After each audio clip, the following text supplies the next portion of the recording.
Your progress is slow, not because you're not training hard, it's because you are not recovering smart. Recovery is so unbelievably neglected nowadays, but I'm someone who has an incredibly high volume split.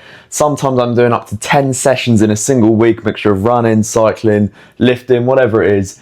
But I can sustain it because I recover smart, and I've learnt a system that allows me to recover unbelievably well, hit every session with great intensity, and it still allows me to feel good the next day, and it allows me to make very, very good progress. And today I'm going to teach this exact system step by step in this video. And starting off is the number one most incredible performance enhancing drug in the world.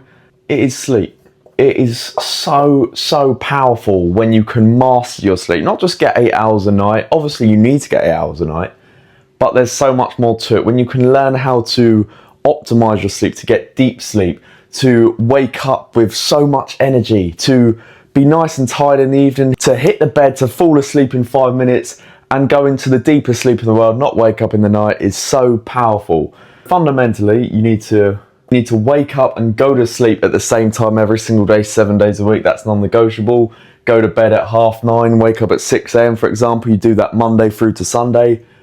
No excuses, it doesn't matter if it's a fucking Saturday. That's just weekend propaganda. We don't need that mindset. You want to be getting 7 to 9 hours a night. Really, if you're training, it's 8 hours minimum. If you're not, you can maybe get away with 7 hours if the sleep is of very good quality, which is what I'm going to teach you.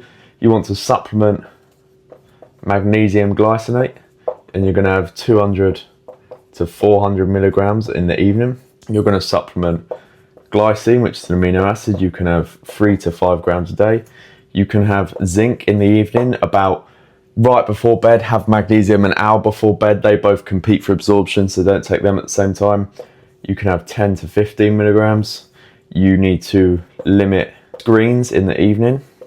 You can wear blue light blockers, which are them red glasses you see people see. I do have some right there. I'm not going to put them on. I've had them on all morning. I use them as well if I'm staring at screens for a very long time. The sleep environment needs to be cool, between 16 and 90 degrees Celsius, whatever that is in Fahrenheit, I don't know. If you're American watching this video, I apologize.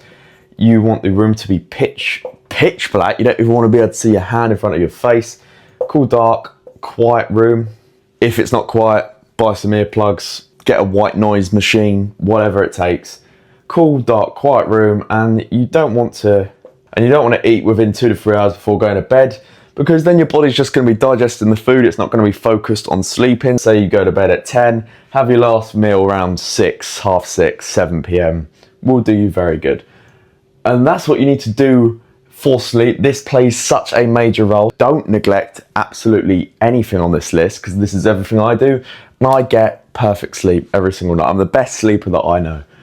And the next point is diet. Not really focused on what it is you eat, although obviously that does play a role, but there's just a few basic principles you need to understand. Is calorie intake. I eat a fucking load of food, all whole foods, all healthy foods, but I have a very high calorie intake. I probably do about lower end 3, higher end 3.5 thousand calories a day, and that's me being 82 kilos as well, just for your reference. Calorie intake has to be high. If it's too low, your testosterone is going to get fucked. Your recovery is going to be shit. You're not giving your body enough fuel to actually perform. You need to ensure you're getting enough protein. This can just be a gram per pound of body weight. Absolutely classic benchmark. So if you're 180 pounds, you eat 180 grams of protein a day.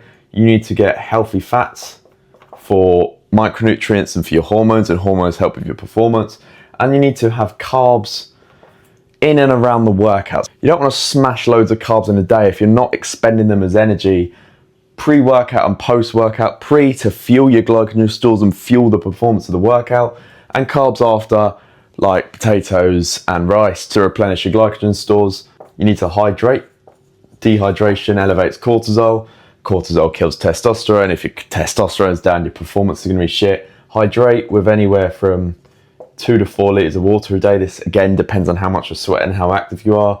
Plus you want salt as well. Salt fuels performance, it fuels pumps. It's a very powerful thing. It's a healthy thing. People refer to this stone age old information, things like salt's bad for you, saturated fats are going to give you a heart attack. They're not processed lifestyles, junk foods, alcohol, all of that shit is going to fucking give you a heart attack. Salt certainly isn't, saturated fats certainly aren't. Again, if you live a healthy lifestyle, which you should. If you're watching this channel, you should be living a healthy lifestyle, because I give you all the information that you need to live a healthy lifestyle. So if this is your first video watching of mine, subscribe to the channel because you'll get a lot of information for free. And here are just some extras that you can do to recover smarter. You can walk, because this way you can burn extra calories and you can actually allow some blood to flow. We don't always just want to rest and be lying in bed to recover. Sometimes we just need to get the blood flowing, and walking is an excellent way to do this. You can do classic benchmark again, 8 to 10,000 steps a day is what I do every single day. Not even really on purpose, I just end up doing it somehow. Good benchmark to have is LISS, because walking is LISS, which is low intensity, steady state cardio, which is very good because it lowers your cortisol, doesn't spike your cortisol, which a lot of cardio does do. It allows you to burn extra calories. It allows you to keep your glycogen in stores as well. And a pretty obvious one is rest. Sometimes you need to take the day off. Today, I'm actually not training because I think I've had like 8 or 9 days in a row, including going out hiking in North Wales for 3 nights. So I'm actually taking a rest day today because I struggle to take rest because I enjoy training so much. But today there's a bath running as we speak because rest is needed, and sometimes it is more anabolic to rest than it is to train. So you've got to remember that.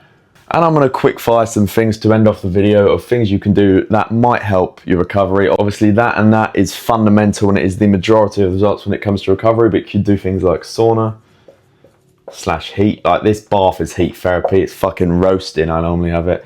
Cold exposure. I wouldn't do this post-workout though. It blunts the training response. You can do like red light therapy, and this isn't something that I'm into that much though. You can get sunlight. Sunlight's fantastic in general. It's going to probably have indirect and direct effects on your recovery. You can stretch. I'm not going to stand here and lie to you and say that I do stretch. It's probably one of the things that I've just never really been bothered about doing. I don't think it's 100% necessary either. But again, that all does depend. You can have massages if you're a rich fucker and you can afford them. And honestly, even things like meditation can actually help with recovery, because just deep breathing will reduce your cortisol, and if cortisol's up, your recovery is gonna fucking struggle. But apart from that, that is how you can train hard and recover smart and sustain a very high volume training split and get the most out of every single session. Just to run through it again: sleep, wake up, go to sleep at the same time every single day, getting 7 to 9 hours a night. Supplement magnesium glycinate 2 to 400 milligrams. Supplement glycine 3 to 5 grams.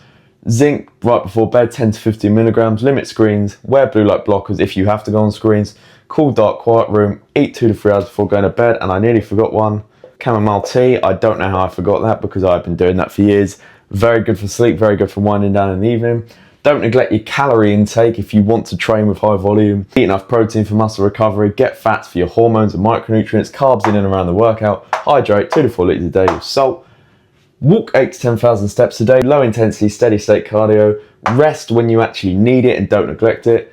Do sauna and heat therapy if you want. These are all just extras. Cold exposure, red light therapy, sunlight, stretching, massages, and meditation. But that is exactly how you are going to train very hard and recover like a pro level athlete. Apart from that, I hope you enjoyed this video. I hope you found some value from it. I'll see you in the next one. Goodbye.